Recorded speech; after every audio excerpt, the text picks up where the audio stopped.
조합제TV 시청자 여러분 안녕하십니까. 2019년 4월 1일 저녁 6시를 넘었습니다.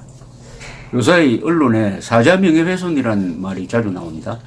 전두환 전 대통령을 검찰이 기소를 하면서 사자 명예훼손죄를 적용을 했습니다. 즉 헬기 사격, 광주 사태 때 헬기 사격이 없었는데 헬기 사격이 있었다고 주장을 했다가 국가적 조사에 의해서 그것이 사실이 아님이 여러 번 밝혀졌는데도 계속 그 주장을 한다 이렇게 생각한 전두환 전 대통령이 자신의 회고록에서 조비오 신보위에 대해서 명예훼손적 발언을 했다 해가지고 고소를 당하고, 이게 놀랍게도 검찰에 의해서 이것은 범죄가 성립된다 해가지고 기소를 해가지고 90이 다 되어가는 전직 대통령이 광주에 가서 재판을 받고 있습니다. 저는 이게 사자 명예훼손 죄가 성립 안 된다고 보는 사람입니다. 왜냐? 사자 명예훼손은 허위 사실을 말해가지고 죽은 사람의 명예를 훼손할 때만 죄가 성립되는데, 헬기 사격 없었다. 헬기 사격 없었다는 것이 사실입니다. 헬기 사격이 있었다는 주장은 30년 동안 배척되다가 작년에 송영무 국방장관 밑에서 재조사가 진행되어 가지고 거기서 헬기 사격이 있었다는 결론을 내었는데 그 결론을 믿을 수가 없어요. 그것은 보고서 보면은 헬기 사격이 없었다는 것을 알 수가 있습니다. 그리고 무엇보다도 전두환 대통령이 그 회고록을 쓸 때는 어떤 국가기관에서도 헬기 사격이 있었다는 판단을 한 적이 없어요. 2017년인데. 그런데 이것을 허위사실이라고, 헬기 사격 없었다는 주장을 전두환 대통령의 생각을 허위사실이라고 전제를 해가지고 사자 명예훼손으로 기소를 해가지고 재판을 하고 있다는 사실은 정말 검찰의 양식을 의심케 하는 사건입니다. 그건 계속 제가 다루고 있고요. 또 사자 명예훼손 이야기가 또 나왔습니다.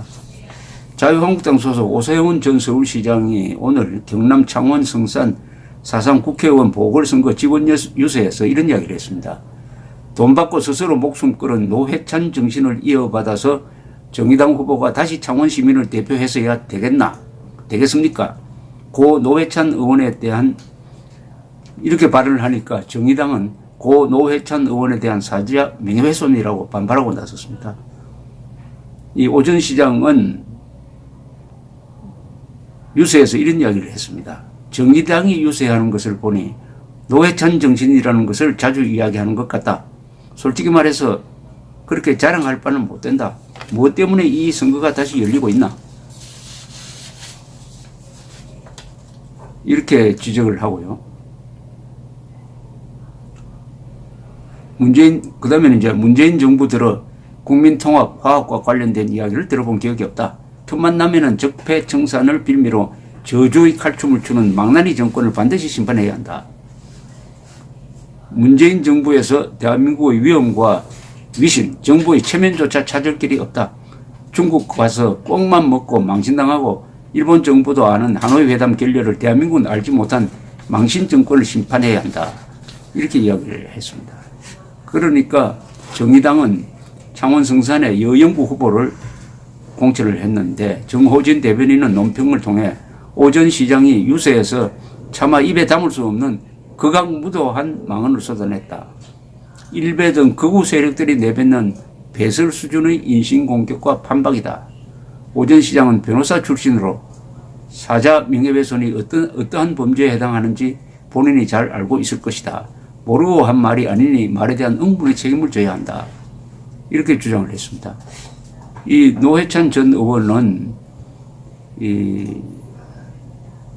작년 7월에 드루킹 일당으로부터 불법 정치 자금을 수수한 의혹을 받다가 자살을 했습니다. 정상적 후원 절차를 밟아야 했으나 그러지 못했다는 내용의 유서를 남기고 자살을 했습니다. 그러니까 정상적 후원 절차를 밟아야 해서나 그러지 못했다. 돈을 받은 사실은 인정하는, 사실상 인정하는 요소를 남긴 것이죠. 그렇다면은 이 오세훈 시장이 말한 이게 과연 돈 받고 목숨 끌은 노회찬 정신 이어받아야 하나, 이게 허위 사실이냐 아니면 사실이냐가 쟁점이 될 것 같은데, 허위 사실로 보기는 어렵습니다. 그렇다면 사자 명예훼손은 성립이 되지 않습니다.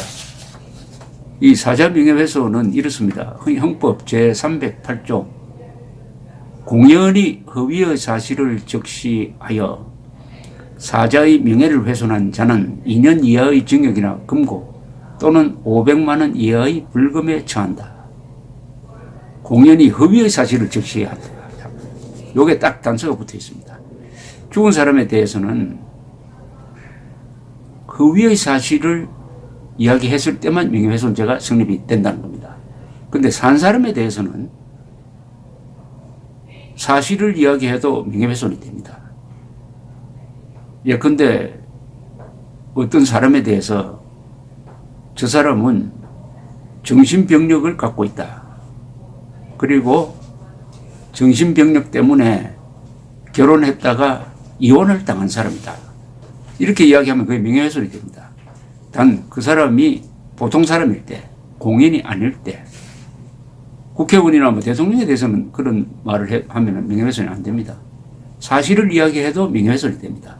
그 사람이 숨기고 싶은 사실은 이야기를 해서는 안 된다는 뜻이죠. 그러나 죽은 사람에 대해서는 사실이 아닐 경우에만 처벌합니다. 사실이 아닐 경우에만 공연히 허위의 사실을 적시하여 이렇게 되어 있습니다. 왜 이렇게 정하느냐 하면은 만약 죽은 사람에 대해서도 보통 명예훼손처럼 적용을 하면은 우리가 이거 역사적 인물을 비판할 수가 없는 거예요. 역사적 인물은 다 죽은 사람인데 그 사람에 대해서 사실을 이야기를 해, 불리한 사실을 이야기를 해도, 예컨대 이완용이 매국을 했다. 이렇게 이야기해도 명예훼손이 성립되는 겁니다. 그걸 피하기 위해서 죽은 사람에 대해서는 사실이 아닌 거짓말을 했을 때만 이 죄를 적용할 수 있다. 이렇게 돼 있으니까 노회찬 의원이 사자 명예훼손으로 고발하는 거에 자유지만은 벌을 받으려면은 돈 받고 목숨 끌은 노회찬이라는 게 사실이 아니라는 것을 입증해야 됩니다. 사실이 아니라는 것을 입증해야 됩니다. 김용옥이라는 사람이 이승만 대통령을 향해서 미국의 괴뢰였다. 그래서 국립현충원에서 무덤을 파내야 한다. 라고 한 부분이 그러면은 사자 명예훼손에 해당되느냐 하는 것은 좀 정점이 될 겁니다. 사자 명예훼손 된다고 생각하는 사람도 있습니다. 그것은 미국의 괴뢰가라는 사실이 허위의 사실이다. 미국의 괴뢰였던 적이 없다. 이렇게 이야기할 수 있고, 또 김용옥 씨를 편들려면은 그것은 사실의 적시가 아니고 평가다. 평가다. 괴뢰라는 말은 사실이 아니고 평가다. 이렇게 주장하면은 아마 쟁점이 될 겁니다. 쟁점이 될 겁니다. 그러나 객관적인 사실을 가지고 이승만이 미국의 괴뢰였다는 것을 입증하려면은 아마 김용옥 씨는 상당히 어렵게 될 겁니다. 한 번도 그런 적이 없거든요. 이승만 대통령이 미국의 괴뢰였다는 증거를 수집을 해가지고 아무리 들이대어도 아마 재판에서 불리하게 되지 않을까 생각됩니다. 그런 적이 없습니다. 이승만은 미국의 괴뢰였던 적이 없어요. 이승만은 미국을 잘 아는 사람이었습니다. 그리고 미국의 힘을 빌려서 독립을 하고 건국을 하려고 했던 것입니다.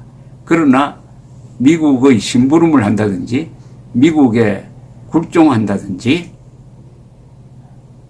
그리고 미국을 한국보다 더 좋아한다든지 한 적이 한 번도 없습니다. 오히려 미국이 이승만 때문에 골치가 아팠습니다.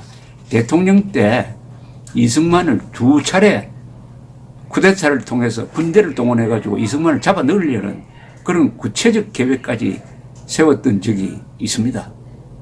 어떻게 보면 이승만이 미국을 조종했습니다. 미국이 이승만을 조종한 적은 없습니다. 더구나 미국의 괴뢰다. 그러니까 국립현충원에서 파내야 한다. 파내야 한다. 이 주장은 주장이니까 그게 사실 적시는 아니니까. 그러나 이 주장과 미국의 괴뢰였다는 것을 결합시켜서 보면은 이것은 허위의 사실 적시에 해당한다 해가지고 즉 유죄 판결을 받을 가능성도 있습니다. 그러나 사자 명예훼손을 너무 남용해서는 안 되죠. 과거 인물에 대한 논쟁은 자유롭게 이루어져야 됩니다. 그래서 이 법률 전문가들 사이에서는 사자 명예훼손 죄는 아예 없애야 된다라고 말하는 사람도 있습니다. 그래야 학문이 제대로 발전할 수 있지 않겠느냐.